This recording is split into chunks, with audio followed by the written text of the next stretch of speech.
Good afternoon. आज आपल्यासोबत दुपारच्या सेशनला श्री विकास निंबाळकर सर आहेत. सर असिस्टंट मॅनेजर आहेत ई व्हेकल डिपार्टमेंटमध्ये केबीटी इंडस्ट्रीज लिमिटेड सीओमध्ये. तर सर आपल्याला power train modelling of EV या संदर्भात आपल्याला मार्गदर्शन करणार आहे. तर मी सरांना अशी विनंती करतो की सरांनी आजचं सेशन घ्यावं. Good afternoon. I'm Vikas Nimbalkar from KPD Industries Limited. My journey started with KPD in 2005 as a CNC VNC engineer and switched to EV section in 2020 after COVID pandemic. So I have an experience of 3 years in EV sections. Today's my topic is powertrain modeling for EV applications. Are you comfortable in Marathi? Marathi बोला तो चालेल ना? Thank you. Now this is the four-wheelers. The top brands are in market: Tata, Mahindra, MG, Nissan. And in electric bikes there are Ola, Ather, Ampere Green, TVS. This is our first model certified by ARI. This is basic model KPD ECP1 and there are 7 variants. The basic one model is KPD ECP1 and the others are the variants of this one basic model.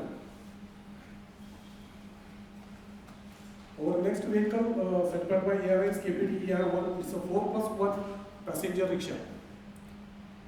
It's the last model system voltage is 72 volt and ampere is 100 ampere. There are 12 volts 100Ah batteries connected in series and the motor power is 1.8 kW. This 4+1 e-rickshaw, our second developer model is operates from 16 volt. There are 5 batteries, 10 volts, 5 batteries in series, and another version is developed in lithium ion. The third one developed is KPD ECRG1, is a cargo vehicle with 1245 GVW. And the fourth one is the 6+1 passenger rickshaw, the KPD ER2. It operates from 72 volts, 130Ah lead acid batteries. The types of e-vehicles, battery electrical vehicles. There are different types of electrical vehicles. There are battery electrical vehicles. Fully powered by electricity, these are more efficient compared to hybrid and plug-in hybrid. Hybrid electrical vehicles there are 2 types of hybrid electrical vehicles. One is HEV, hybrid electrical vehicle, and another one is PHEV, plug-in hybrid electrical vehicle. The vehicle uses both the internal combustion engine and battery powered motor powertrain. The petrol engine is used both to drive and charge when the battery is empty.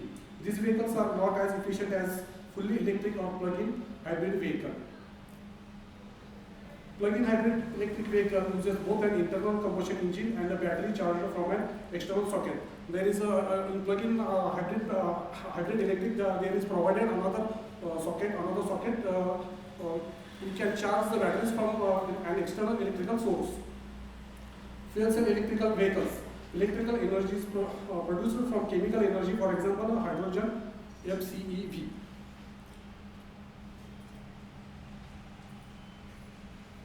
While modeling an EV, first we have to know the category of vehicles. There are बऱ्याच category याच्यामध्ये दिलेल्या आहेत ज्या मॉर्थनं define करून दिलेल्या आहेत. मॉर्थ म्हणजे ministry of road transport and highways.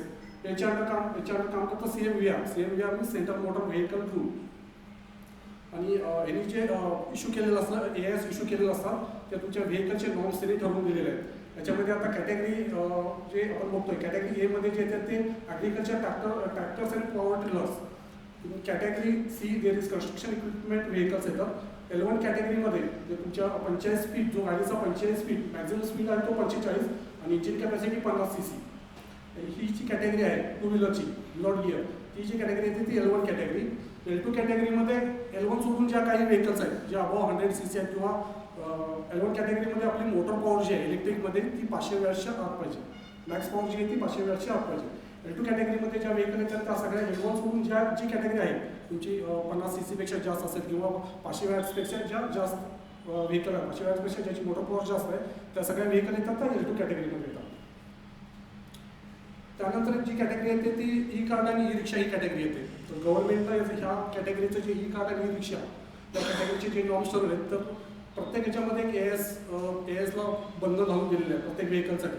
तर ई कार्ड आणि ई रिक्षासाठी जे आहे ते ई कार्ड आणि ई रिक्षाची जी विड्थ आहे ती 1 मीटरपेक्षा जास्त होऊन चालत नाही, 1 मीटरच्या आतमध्येच पाहिजे. आणि मोटर पॉवर जे आहे तो मॅक्स पॉवर आहे तो नॉट एक्सिडिंग 2 किलोवॅट. आणि जो स्पीड आहे तो बिलो 25, मॅक्स स्पीड आहे तो 25 किलोमीटर. ह्या ई रिक्षा ही कॅटेगरीसाठी हे एएसचे नॉर्म्स आहेत. त्यानंतर कॅटेगरी येते L5M. L5M म्हणजे 3 व्हीलर अदर दॅन त्याच्यापेक्षा जास्त, म्हणजे ई कार्डपेक्षा याची पॉवर जास्त असते. 5 kW अराउंड 10 kW पर्यंत त्याची पॉवर असेल L5 कॅटेगरीमध्ये. L5M म्हणजे पॅसेंजर 3+1 असेल, 4+1 असेल किंवा 6+1 असेल. L5M कॅटेगरी म्हणजे पॅसेंजर कॅटेगरी आणि L5M ही कार्गो कॅटेगरी आहे. एम कॅटेगरीमध्ये येतो तो आपल्या 4 व्हीलर्स, पॅसेंजर 4 व्हीलर जे असतात ते एम कॅटेगरीमध्ये येतात.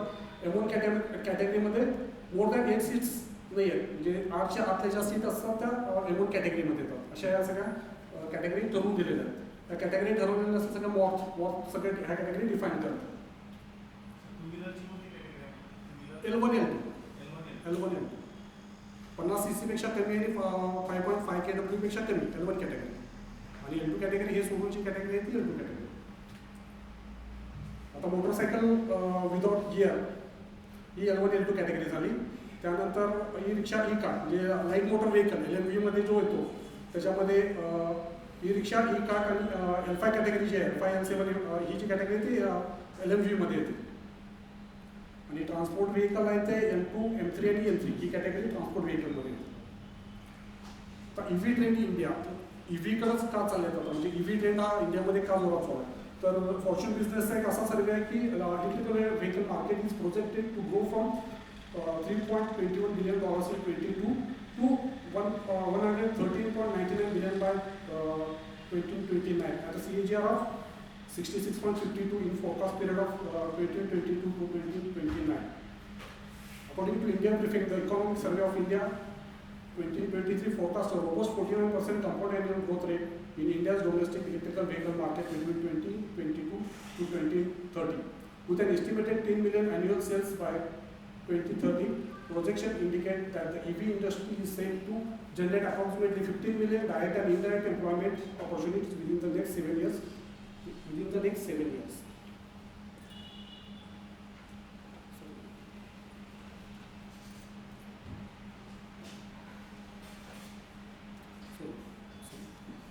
So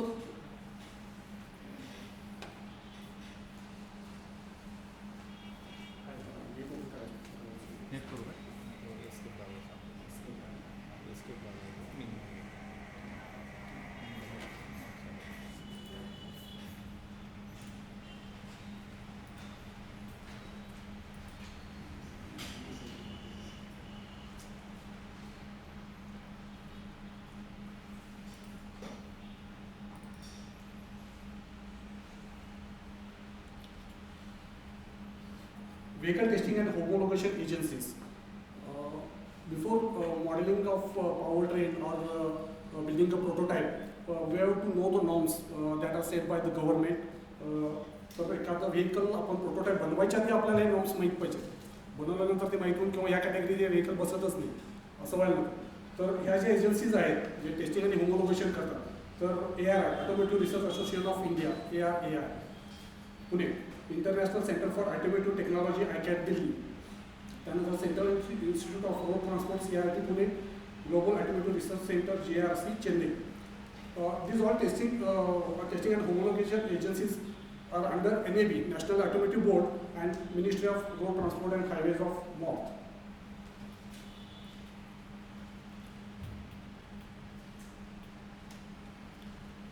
Vehicle standards. कोणत्या स्टँडर्ड्सने व्हेकल सगळे इन्स्पेक्शन केलं जातं किंवा याचं टेस्टिंग केलं जातं. तर सगळ्यात पहिला तो ऑटोमोटिव्ह इंडस्ट्री स्टँडर्ड्स ज्याला AIS असं म्हणतात. त्यानंतर आहे तो CMVR central motor vehicle rule. त्यानंतर IS स्टँडर्ड्स पण याच्यासाठी वापरले जातात. The automotive industry standard AIS are issued by the Ministry of Road Transport and Highways MoRTH, which is the ministry that regulates the automotive sector in India.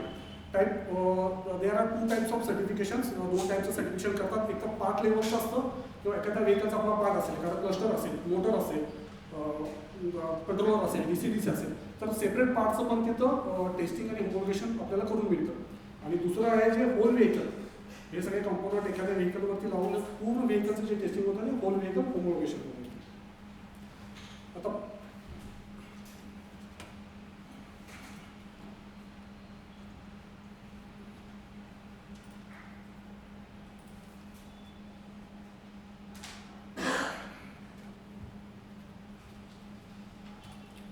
तर हे AIS काय आहे की AIS आपल्याला एखादं पहिला प्रोटोटाईप बिल्डिंग करायची आणि AISची माहिती पाहिजे तर ARI डेल्टा लॉगिन या वेबसाईटवरती जाऊन आपण डायरेक्ट सगळे AIS डाउनलोड करून घेऊ शकता. याच्यासाठी तुम्हाला लॉग इन करायची किंवा या पोर्टलवर जाऊन लॉग इन व्हायची काही गरज नाही आहे. तर याच्यामध्ये ARI डेल्टा लॉगिन आपण ओपन केलं, डाउनलोड्समध्ये गेलो तर याच्यामध्ये annual report, AIS reviewer, approved components असे तर याच्यामध्ये AISला आपण क्लिक केलं तर AIS इथे सगळे AIS आपल्याला ओपन होतं.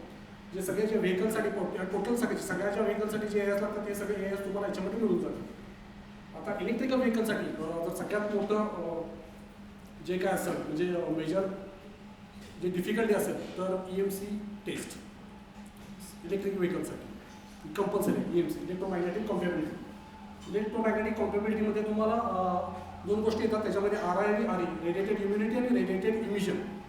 तुमच्या गाडीवरती जेव्हा एखादं तुमचे व्हेकल इलेक्ट्रोमॅग्नेटिक फील्डमधून जाते त्यावेळी तुमच्या गाडीवरती काही डिग्रेडेशन होतं, गाडीवरती इलेक्ट्रोमॅग्नेटिकचा इफेक्ट होऊन काही गाडीचं डिग्रेडेशन होतं का, किंवा सडन गाडीचा स्पीड कमी होणं किंवा सडन गाडीचा स्पीड वाढणं, तुमच्या क्लस्टर बंद पडणं, क्लस्टर काम न करणं, असे जे हे आहे ते EMCच्या ह्याच्यामध्ये घडतात.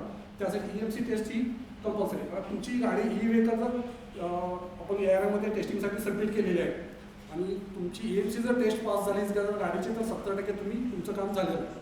बाकीचं जे आहे ते तुम्हाला कळतंय सगळं, कारण जे आपल्या करण्यावर म्हणजे दिसते आपल्याला सगळं की कशात फॉल्ट आहे किंवा पार्ट कल्पित आहे. पण EMCमध्ये ह्या गोष्टी आपल्याला नाही कळत. EMC is called as black magic. कारण पूर्ण व्हेकल एका चेंबरमध्ये आत असतं, फक्त आपल्याला कॅमेऱ्यावरती बाहेर आणि जे काही हे लावलेलं असतं त्याच्यावरतीच आपल्याला फक्त कळत असतं, बाकी काही कळत नाही की कुठला पार्ट कल्पित आहे आणि कुठल्या पार्टमुळे हा प्रॉब्लेम होतो. तर EMCमध्ये जे मेजर असतात EMCतून बाहेर पडायचं तर त्याच्यासाठी grounding, shielding, cable connectors, circuits components ह्या गोष्टी सगळ्या बघायला लागतात. त्यानंतर आपल्याला फेराइट्स वापरायची परवानगी असते. फेराइट्स म्हणजे आपल्या लॅपटॉपला जे केबलला जे असते फेराइट्स मॅग्नेटिक असते, त्याच्यामुळे पण ते आपण EMC आपण प्रोटेक्ट करू शकतो त्याला.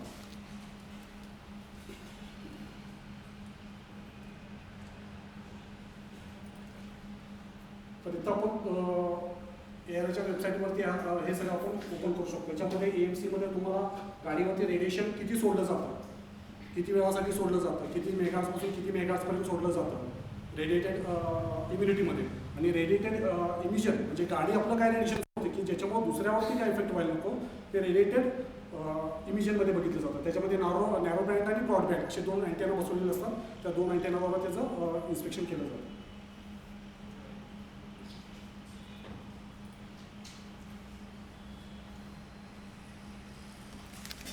आता गाडीवरती आपण जे बरेचसे कॉम्पोनंट बसवतो, जसं लाईटनिंग कॉम्पोनंट्स आहेत, परत सिग्नलिंग डिव्हायसेस आहेत, हेडलॅम्प्स आहेत, इंडिकेटर्स आहेत.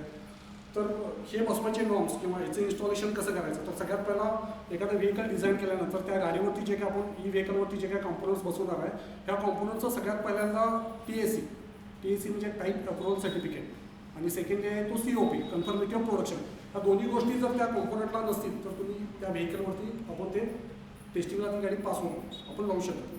तर या दोन्ही गोष्टी कंपल्सरी आहेत. ह्या गोष्टी कंपल्सरी आहेत आपल्या टायरसाठी, lighting devices, signalling devices, battery, त्याच्यासाठी हे जे सगळं आहे ते कंपल्सरी आहे. हॉर्न असेल तर हॉर्नसाठी पण आहे. तर लाईटनिंग आणि याचं जे आहे ते आपण AIS 009 बघू शकतो.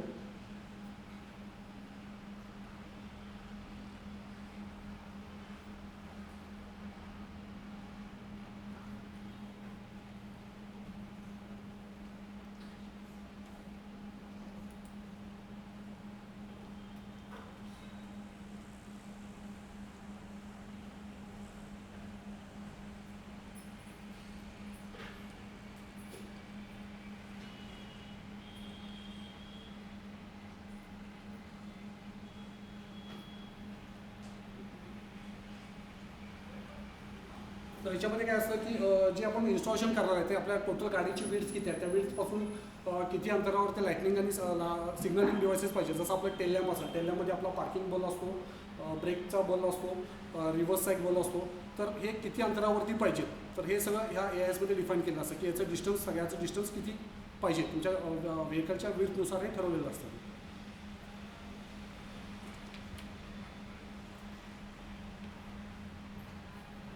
त्यानंतर येतं AIS-38मध्ये जी रिक्वायरमेंट असते ती तुमच्या व्हेकलची पूर्ण सेफ्टीशी रिलेटेड असते.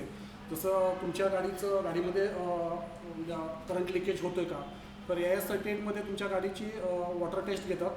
गाडीवरती जसं सर्व्हिसिंगमध्ये आपण पाणी मारतो तसं त्यांचे ठरलेलं असतात नॉर्म्स, किती प्रेशरनं पाणी मारायचं आहे, कुठं कुठं मारायचं आहे, ते किती वेळ मारायचं आहे हे ठरलेलं असतं. ते झालं की परत तुमचं लिकेज टेस्ट करतात. साधारण एखादं 72 व्होल्टची जर गाडी असेल तर त्याच्यामध्ये 36 ओमचा रजिस्टन्स टाकतात आणि 36 ओमचा रजिस्टन्स टाकून तो चेक करतात. हे कशासाठी केलं जातं की तुम्हाला सेफ्टीसाठी, ती शॉक बसू नये. एखाद्या वेळी गाडी पावसात, आपली टोटल इलेक्ट्रिकल व्हेकल आहे त्यामुळे पावसात गाडी भिजली किंवा आपण वॉशिंग केली गाडी तर त्यानंतर शॉक बसून याच्यासाठी ही टेस्ट कंपल्सरी.